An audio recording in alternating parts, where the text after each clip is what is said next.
Hello everyone, welcome to my channel Sarihari kitchen. ನಾನು ಸೌಂದರ್ಯ. ಇವತ್ತಿನ ವಿಡಿಯೋದಲ್ಲಿ ನಾಗರ ಪಂಚಮಿ ಹಬ್ಬಕ್ಕೆ ಮಾಡ್ಕೊಳ್ಬೇಕಾಗಿರೋಂಥ ಒಂದೆರಡು ರೆಸಿಪಿಗಳನ್ನ ತೋರಿಸ್ಕೊಡ್ತಾ ಇದ್ದೀನಿ. ರವೆ ಉಂಡೆ ಹಾಗೆ ಪುರಿ ಉಂಡೆನ ಹೇಗೆ ಮಾಡ್ಕೊಳ್ಳೋದು ಅಂತ ಹೇಳ್ಬಿಟ್ಟು.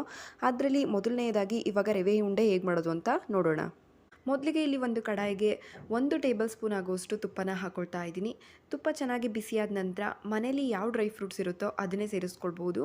ನಾನಿಲ್ಲಿ ಗೋಡಂಬಿ, ಬಾದಾಮಿ, ಪಿಸ್ತಾ ಹಾಗೆ ಕಪ್ಪು ದ್ರಾಕ್ಷಿ ಮತ್ತು ದ್ರಾಕ್ಷಿನ ತೊಗೊಂಡಿದ್ದೀನಿ, ಒಣಗಿರೋವಂಥ ದ್ರಾಕ್ಷಿ.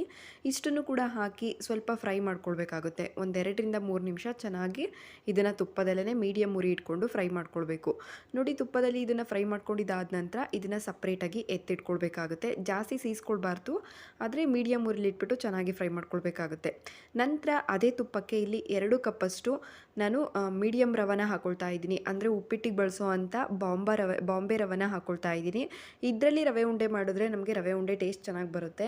ನೋಡಿ, ಹಾಕ್ಬಿಟ್ಟು ಇದನ್ನು ಕೂಡ ಒಂದು 7-8 ನಿಮಿಷ ಮೀಡಿಯಮ್ ಉರಿಲಿ ಇಟ್ಬಿಟ್ಟು ಹುರ್ಕೊಳ್ಬೇಕಾಗುತ್ತೆ. ರವೆನ ಹೈ ಫ್ಲೇಮಲ್ಲಿ ಇಟ್ಬಿಟ್ಟು ಕಲರ್ ಚೇಂಜ್ ಮಾಡ್ಕೊಳ್ಬಾರ್ದು. ಮೀಡಿಯಮ್ ಟು ಲೋ ಫ್ಲೇಮಲ್ಲಿ ಇಟ್ಕೊಂಡು ನಾವು ಇದನ್ನು ಒಂದು 7-8 ನಿಮಿಷ ಕ್ರಿಸ್ಪ್ ಆಗೋವರೆಗೂ ಹುರ್ಕೋಬೇಕು. ಯಾವುದೇ ರೀತಿಯಾಗಿ ಕಲರ್ ಚೇಂಜ್ ಮಾಡ್ಕೊಳ್ಬಾರ್ದು.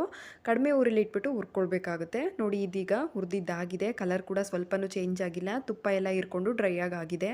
ನಂತರ ಇವಾಗ ಅದೇ ಬಾಣಲಿಗೆ, ಬಿಸಿ ಇರೋವಂಥ ಬಾಣಲಿಗೆ 1 ಕಪ್ಪಷ್ಟು ಕೊಬ್ಬರಿ ತುರಿನ ಹಾಕ್ಕೊಳ್ತಾ ಇದ್ದೀನಿ. ಜಸ್ಟ್ ಫ್ಲೇಮ್ನ ಆಫ್ ಮಾಡಿಬಿಟ್ಟು ಬಿಟ್ಟರೆ ಸಾಕು, ಆ ಬಿಸಿಗೆ ಅದು ರಫ್ ಆಗುತ್ತೆ. ನೋಡಿ, ಈ ರೀತಿಯಾಗಿ ಹಾಕಿ ಮಿಕ್ಸ್ ಮಾಡಿಕೊಂಡ್ರೆ ಸಾಕಾಗುತ್ತೆ.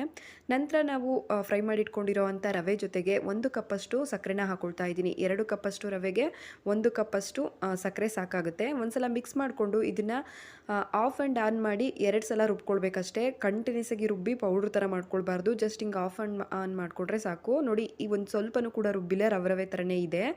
ಹಾಗೆ ಜಸ್ಟ್ ಸಕ್ಕರೆ ಮಿಕ್ಸ್ ಆಗೋದಕ್ಕೋಸ್ಕರ ಅಷ್ಟೇ. ನಂತರ ಇದನ್ನು ಒಂದು ಅಗಲವಾಗಿರೋವಂಥ ಪಾತ್ರೆಗೆ ಸುರ್ಕೊಳ್ಬೇಕಾಗುತ್ತೆ. ಇದಕ್ಕೆ ಕೊಬ್ಬರಿ ಹಾಗೆ ನಾವು ಫ್ರೈ ಮಾಡಿಟ್ಕೊಂಡಿರೋ ಅಂಥ ಡ್ರೈ ಫ್ರೂಟ್ಸ್ ಕೂಡ ಹಾಕ್ಕೊಳ್ಬೇಕು. ಹಾಕ್ಕೊಂಡು ಮಿಕ್ಸ್ ಮಾಡ್ಕೊಳ್ಳೋಣ. ಇದನ್ನು ಕಲಸೋದಕ್ಕೋಸ್ಕರ ನನಗೆ 1 ಕಪ್ಪಷ್ಟು, ಟೀ ಕುಡಿಯೋ ಕಪ್ಪಲ್ಲಿ 1 ಗ್ಲಾಸ್ ಹಾಲು ಸಾಕಾಗುತ್ತೆ. 2 ಕಪ್ಪಷ್ಟು ರವೆಗೆ 1 ಕಪ್ಪಷ್ಟು ಹಾಲು, 1 ಗ್ಲಾಸಷ್ಟು ಸಾಕಾಗುತ್ತೆ ಹಾಲು. ನೋಡಿ, ಈ ರೀತಿಯಾಗಿ ಒಂದ್ಸಲ ಮಿಕ್ಸ್ ಮಾಡಿಕೊಂಡು ಕಾಯಿಸ್ಕೊಂಡಿರೋ ಅಂಥ ಹಾಲನ್ನು ಹಾಕಿ ಮಿಕ್ಸ್ ಮಾಡ್ಕೊಳ್ಬೇಕಾಗುತ್ತೆ. ಸ್ವಲ್ಪ ಬಿಸಿ ಇರೋ ಅಂಥ ಹಾಲನ್ನೇ ತೊಗೊಳ್ಳಿ. ತುಂಬ ತಣ್ಣಕ್ಕೂ ಇರಬಾರ್ದು ಅಥವಾ ತುಂಬ ಬಿಸಿಯಾಗೂ ಇರಬಾರ್ದು, ಮೀಡಿಯಮ್ ಆಗಿದ್ದರೆ ಸಾಕು. ಆ ಹಾಲನ್ನ ಹಾಕೋಬಿಟ್ಟು ನಾವು ನೀಟಾಗಿ ಕಲಸ್ಕೊಳ್ಬೇಕಾಗುತ್ತೆ. ಒಂದೇ ಸಲ ಹಾಲನ್ನ ಹಾಕ್ಕೊಳ್ಬಾರ್ದು, ಸ್ವಲ್ಪನೇ ಹಾಕ್ಕೊಂಡು ಈ ರೀತಿಯಾಗಿ ಮಿಕ್ಸ್ ಮಾಡ್ಕೋಬೇಕು. ಪೂರ್ತಿ ಹಾಕ್ಕೊಂಡು ತಳವಾಗಿ ಮಾಡ್ಕೊಳ್ಬಾರ್ದು. ನೋಡಿ, ಹಾಕ್ಕೊಂಡು ಕಲಸ್ಕೊಂಡು ನೋಡಿ, ಈ ರೀತಿಯಾಗಿ ಉಂಡೆ ಕಟ್ಟೋಕೆ ಬಂದರೆ ಸಾಕು. ನೆಕ್ಸ್ಟ್ ನಮಗೆ ಯಾವ ಸೈಜಲ್ಲಿ ರವೆ ಉಂಡೆ ಬೇಕು ನೋಡಿಬಿಟ್ಟು ಕಟ್ಕೊಳ್ಬೇಕಾಗುತ್ತೆ ಅಷ್ಟೇ. ಎಷ್ಟು ಈಸಿಯಾಗಿ ರವೆ ಉಂಡೆನ ಮಾಡ್ಕೊಳ್ಬೋದು. ಜಸ್ಟ್ ಒಂದು 1/4 ಗಂಟೆ ಟೈಮ್ ಇದ್ದರೆ ಸಾಕು, ಈ ರವೆ ಉಂಡೆ ರೆಡಿ ಆಗಿಬಿಡುತ್ತೆ. ನೋಡಿದ್ರಲ್ಲ ಎಷ್ಟು ಸಿಂಪಲಾಗಿ ಹಾಗೆ ಟೇಸ್ಟಿಯಾಗಿ ರವೆ ಉಂಡೆನ ನೈವೇದ್ಯಕ್ಕೆ ಹಾಗೆ ದೇವ್ರ ಮುಂದೆ ಇಡೋದಕ್ಕಾದರೂ ಮಾಡ್ಕೊಳ್ಬೋದು. ನೆಕ್ಸ್ಟ್ ಇವಾಗ ಪುರಿ ಉಂಡೆನ ಯಾವ ರೀತಿ ಮಾಡ್ಕೊಳ್ಳೋದು ಅಂತ ಹೇಳ್ಬಿಟ್ಟು ನೋಡ್ತಾ ಹೋಗೋಣ. ಇದನ್ನು ಮಾಡೋದಕ್ಕೋಸ್ಕರ ನಾನಿಲ್ಲಿ ಈ ಬೌಲಲ್ಲಿ 4 ಬೌಲಷ್ಟು ಪುರಿನ ತಗೊಂಡಿದ್ದೀನಿ. ನಾವು ತಗೊಂಡಿರೋ ಪುರಿ ಇಷ್ಟು ಕ್ರಿಸ್ಪಿ ಆಗಿರಬೇಕು. ನಾವು ಈ ಥರ ಇದು ಮಾಡಿದಾಗ ಅದು ಫುಲ್ ಪೌಡ್ರ್ ಆಗಬೇಕು. ಆ ರೀತಿಯಾದಂಥ ಪುರಿನ ತಗೊಳ್ಳಿ. ನಾನಿಲ್ಲಿ ಸಾಲ್ಟೆಡ್ ಪುರಿನ ತಗೊಂಡಿದ್ದೀನಿ. ನೆಕ್ಸ್ಟು ನಾನು ಯಾವ ಅಳತೆಯಲ್ಲಿ ಪುರಿ ತಗೊಂಡಿದ್ದೀನೋ ಅದೇ ಬೌಲಲ್ಲಿ 1 ಬೌಲಷ್ಟು ಬೆಲ್ಲನ ತಗೊಂಡಿದ್ದೀನಿ. 4 ಬೌಲ್ ಪುರಿಗೆ 1 ಬೌಲು ಅಷ್ಟು ಬೆಲ್ಲ ಸಾಕಾಗುತ್ತೆ. ಇದಕ್ಕೆ ನೀರು ಹಾಕಿ ಪಾಕ ಮಾಡೋ ಅವಶ್ಯಕತೆ ಇಲ್ಲ.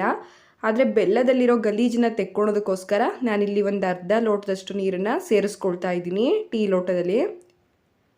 ನೆಕ್ಸ್ಟ್ ನಾವು ಈ ರೀತಿಯಾಗಿ ನೀಟಾಗಿ ಪಾಕ ಮಾಡ್ಕೋಬೇಕಾಗುತ್ತೆ.